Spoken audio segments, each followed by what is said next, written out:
আসসালামু আলাইকুম। নতুন একটি রেসিপি নিয়ে আবারও আপনাদের মাঝে হাজির হয়ে গেলাম। আজ আপনাদেরকে এমন একটি সুস্বাদু নাস্তা বানিয়ে দেখাবো, যেই নাস্তাটি একটা খেলে বারবার খেতে মন চাইবে এবং এটার স্বাদও আপনাদের মুখে লেগে থাকবে। আজকের এই নাস্তাটি আমি বানিয়েছি শুধুমাত্র পাউরুটি এবং আলু দিয়ে। পাউরুটি এবং আলু দিয়ে যে এত সুস্বাদু এবং মজার ক্রিস্পি নাস্তা তৈরি করে নেওয়া যায়, সেটা আপনারা এই ভিডিওটা পুরো না দেখলে বুঝতেই পারবেন না। এই নাস্তাটি বানানো ঠিক যতটা কম সময় লাগে আর খেতে ঠিক তার থেকে অনেক অনেক বেশি মজার। আমি সত্যি বলছি, এই নাস্তাটি একটা খেলে আপনাদের বারবার খেতে মন চাইবে। বাচ্চাদের টিফিন কিংবা সকাল বিকালের নাস্তায় আপনারা ঝটপট এই মজাদার আলু পাউরুটির নাস্তাটি বানিয়ে নিতে পারেন। খুবই অল্প সময়ের মধ্যে তৈরি হয়ে যায় এবং অনেক বেশি ক্রিস্পি হয়। বাসার বড়রাও কিন্তু এই নাস্তাটি অনেক বেশি পছন্দ করবে। আশা করি আমার আজকের এই পুরো ভিডিওটা আপনারা ফলো করবেন এবং আপনাদের কাছে ভালো লাগবে। ভিডিওটি ভালো লাগলে অবশ্যই ভিডিওতে একটা লাইক দিয়ে চ্যানেলটিকে সাবস্ক্রাইব করে রাখবেন। তাহলে চলুন মূল রেসিপিটা দেখে আসি। প্রথমে একটা বাটিতে আমি নিয়ে নিচ্ছি হাফ কাপের থেকে একটু বেশি পরিমাণে ময়দা এবং দিয়ে দিচ্ছি স্বাদমতো কিছুটা লবণ। আপনারা চাইলে এখানে আটা ব্যবহার করতে পারবেন। আর নিয়ে নিয়েছি আমি হাফ চা চামচ পরিমাণ গোলমরিচের গুঁড়া। আর এখন এর মধ্যে দিয়ে দিচ্ছি আমি হাফ কাপ পরিমাণ লিকুইড গরুর দুধ, যে দুধটাকে আমি আগে থেকে জাল করে ঠান্ডা করে নিয়েছিলাম। এখন একটা হ্যান্ড হুইস্কের সাহায্যে দুধটাকে ময়দার সাথে খুব ভালো করে মিশিয়ে একটা লিকুইড ব্যাটার বানিয়ে নিব। হাফ কাপ দুধ দেওয়ার পর আমার কাছে কম মনে হয়েছে, তাই আমি আরও হাফ কাপ পরিমাণ দুধ ব্যবহার করেছি। এমনভাবে হ্যান্ড হুইস্ক দিয়ে খুব ভালো করে মিশাতে হবে দুধ আর ময়দাটা, যাতে এর মধ্যে ময়দার কোনো দলাভাব বা লাম্পস না থাকে। আমি আরও কিছুটা পরিমাণ পানি ব্যবহার করেছি। আপনারা চাইলে এখানে পুরোটাই দুধের পরিবর্তে পানি ব্যবহার করতে পারেন। দুধটা দিলে একটু স্বাদটা বেশি আসে, তাই আমি এখানে দুধ ব্যবহার করেছি। মোটামুটি একটা কনসিস্টেন্সিতে, খুব বেশি পাতলাও না আবার খুব বেশি ঘনও না, এরকম একটা ব্যাটার বানিয়ে নিয়েছি।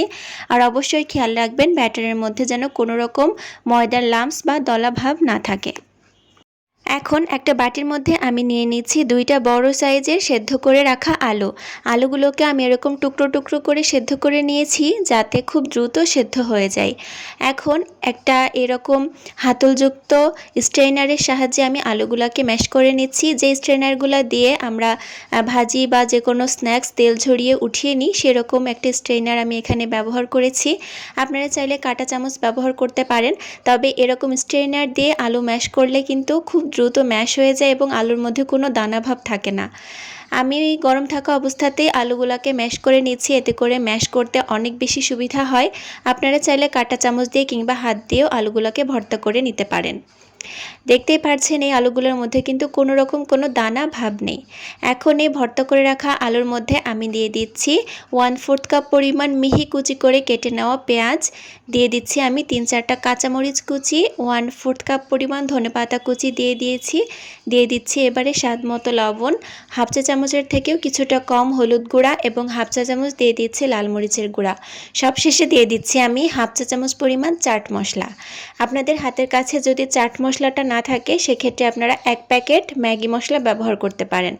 সবগুলো উপকরণগুলো দেওয়ার পর আমি এই আলুটা ভর্তা করে নিচ্ছি খুব ভালো করে হাত দিয়ে, দেখতেই পাচ্ছেন। আপনারা চাইলে চামচ দিয়েও মিশিয়ে নিতে পারেন, তবে আমি হাত দিয়ে ভর্তা করছি যাতে সব উপকরণগুলো আলুর সাথে খুব ভালো করে মিশে যায়। এবারে একটা প্লেটের উপরে আমি নিয়ে নিচ্ছি 1 পিস স্লাইস পাউরুটি। আপনারা যে কোনো ব্র্যান্ডের স্লাইস পাউরুটি নিতে পারেন আর যে কোনো সাইজও ব্যবহার করতে পারেন, তবে খেয়াল রাখবেন পাউরুটিটা যেন মোটামুটি টাটকা হয়, এতে করে নাস্তাটা খেতে বেশি ভালো লাগবে।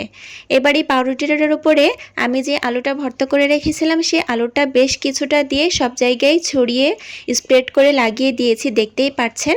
আর এই আলুর ভর্তার উপরে আমি এখন দিয়ে দিচ্ছি 1 চা চামচ পরিমাণ টমেটো সস। আপনারা চাইলে এখানে টমেটো সস স্কিপ করতে পারেন, অথবা টমেটো সস এভাবে সব জায়গায় ছড়িয়ে দিয়ে এরপরে একটা স্লাইস চিজও ব্যবহার করতে পারেন। এবারে এই সস এবং আলুর ভর্তার উপরে আমি আরও একটা স্লাইস দিয়ে এভাবে ঢেকে স্যান্ডউইচের মতো করে নিলাম এবং মাঝখান থেকে আমি কেটে এটাকে 2 ভাগ করে নিচ্ছি। দেখতেই পাচ্ছেন আপনারা নিশ্চয়ই, আর দেখে নিশ্চয়ই বুঝতে পেরেছেন আমি কিভাবে কাজটি করে নিয়েছি। ঠিক একটা স্যান্ডউইচের মতো করে আমি এই নাস্তাটি বানিয়ে নিয়েছি। একই রকম করে সবগুলা নাস্তা আমি বানিয়ে নিয়েছি, দেখতেই পাচ্ছেন। একটা পাউরুটির উপরে আলু ভর্তাটা লাগিয়ে তারপরে সস লাগিয়ে আরেকটা পাউরুটি স্লাইস দিয়ে এই স্যান্ডউইচটা বানিয়ে নিতে হবে। এখন প্রথমেই যেই ময়দার ব্যাটারটা বানিয়ে রেখেছিলাম তার মধ্যে এই স্যান্ডউইচ বা পাউরুটির নাস্তাটা ভালো করে ডুবিয়ে নিব এবং ব্রেড ক্রাম্বসে কোট করে নিব। আপনারা চাইলে এখানে পাউরুটির গুঁড়া বা টোস্টের গুঁড়া দিয়েও কোট করে নিতে পারেন।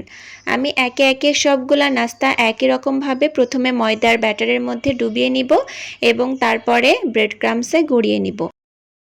এভাবে নাস্তাগুলোকে প্রথমে ময়দার ব্যাটারে ডুবিয়ে নিতে হবে এবং পরবর্তীতে ব্রেড ক্রাম্বসে কোট করে নিতে হবে। এই পর্যায়ে আপনারা এই নাস্তাগুলোকে ফ্রোজেন করতে পারেন এবং মাস জুড়ে সংরক্ষণ করেও খেতে পারেন। ঝটপট যে কোনো সময় অল্প ক্ষুধা লাগলে বাচ্চাদেরকে এই নাস্তাগুলোকে ভেজে দিতে পারেন অথবা নিজেরাও ভেজে খেতে পারেন। এটা কিন্তু মাস জুড়ে এরকম ভালো থাকবে। এখন কয়েকটা নাস্তা আমি আপনাদেরকে একটু ভেজে দেখাচ্ছি। চুলায় আমি পরিমাণ মতো তেল নিয়ে নিয়েছি এবং তেলটাকে খুব ভালো করে গরম করে নিয়েছি।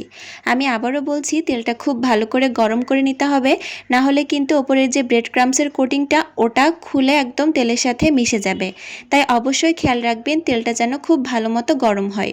তেলটা ভালো মতো গরম হয়ে গেলে পাউরুটির নাস্তাটা একে একে দিয়ে দিতে হবে এবং মিডিয়াম টু হাই হিটে নাস্তাগুলোকে উল্টে পাল্টে মন মতো কালার আসা পর্যন্ত ভেজে নিতে হবে।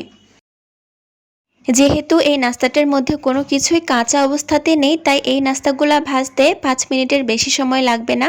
এরকম গোল্ডেন ব্রাউন কালার আসলে আপনারা তেল ঝরিয়ে নাস্তাগুলোকে উঠিয়ে নেবেন। আর এরই মাঝে ঝটপট তৈরি হয়ে গেল আমার আলু এবং পাউরুটির স্ন্যাক্স। দেখে নিশ্চয়ই বুঝতে পেরেছেন নাস্তাটি বানানো ঠিক কতটা সহজ। আর এই নাস্তাগুলো দেখতে যতটা সুন্দর, লোভনীয় এবং আকর্ষণীয়, খেতেও কিন্তু অসম্ভব মজার। আমি গ্যারান্টি দিয়ে বলতে পারি আপনারা যদি একবার বাসায় এই নাস্তাটি ট্রাই করেন আপনাদের বারবার বানিয়ে খেতে ইচ্ছা করবে। বাসার বড় থেকে ছোট সবাই কম বেশি এই নাস্তাটা খেতে খুব বেশি পছন্দ করবে।